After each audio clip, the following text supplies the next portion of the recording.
कभी सोचा कि घर में हवन करा लो तो कुछ सपने में उल्टी सी चीज दिखाई देने लगी कि हवन मत करा, है ना। अच्छा, मतलब इस तरह के हाँ। दिख रहे थे आप। हमारे जैसे मूवी भी दिखाते हैं बिल्कुल बकायदा। तो फिर जब ज़्यादा महसूस हुआ तब मैंने कैलकुलेशन लगाई। मैंने कि यार 1 साल हो गई, 1 साल तक कोई दिक्कत नहीं हुई, मैंने 1 साल परफॉर्मेंस किया था ना, गड़बड़ तो कोई है। तो अब हम क्या करते थे कि सुंदरकांड चला दिया, दुर्गा चालीसा चला दी। जिस दिन दुर्गा चालीसा, सुंदरकांड, कुछ ऐसे भजन चलाया आपने, उस दिन तो कोई दिक्कत नहीं है, आराम से दिन कट गया।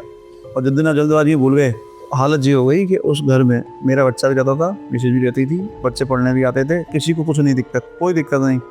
मैंने एक बार भी मिसेज से कहा, मैंने ऐसे बात है और हम सब रहते हैं, हमें तो कोई दिक्कत नहीं है, मैं बुद्धि से ठहरी तुम्हारी। अंत में ये हुआ कि मैंने 1-2 बार चीज़ें और महसूस नहीं करता गया तो डरने लगा।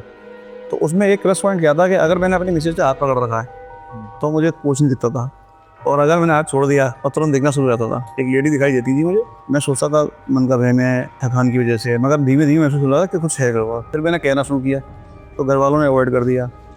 अब 1-2 बार किस्सा ऐसा हुआ कि वो बिल्कुल ही क्या कहते हैं, जब उनको लगा कि यहाँ से एंट्री नहीं हो रही है तो उन्होंने पोजीशन चेंज करी। उन्होंने अब की बार यहाँ से हमला किया, और जब यहाँ हमला किया तो उस दिन वो थी मुझे जो दिखी, जो एक कल्पना होती है, जो दिखती है इंसान को सलवार सूट में दिखी। उनने हमला किया, मैंने कैसे लगा कि डंडा मारा सर में। मैं उठ के बैठ गया बहरा के, और मैंने देखा, मैंने क्या हुआ, मैसेज बोली क्या हुआ, मैंने कहा डंडा मारा। बोले किसने मारा? बोले वो सामने बैठी।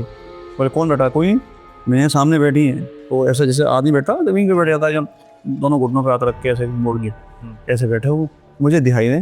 बोले कोई नहीं है। अरे मैंने की दिख रही सामने बैठी है, लाइट खोलो। बड़ी मुश्किल से लाइट खोली, दिखना बंद हो गया।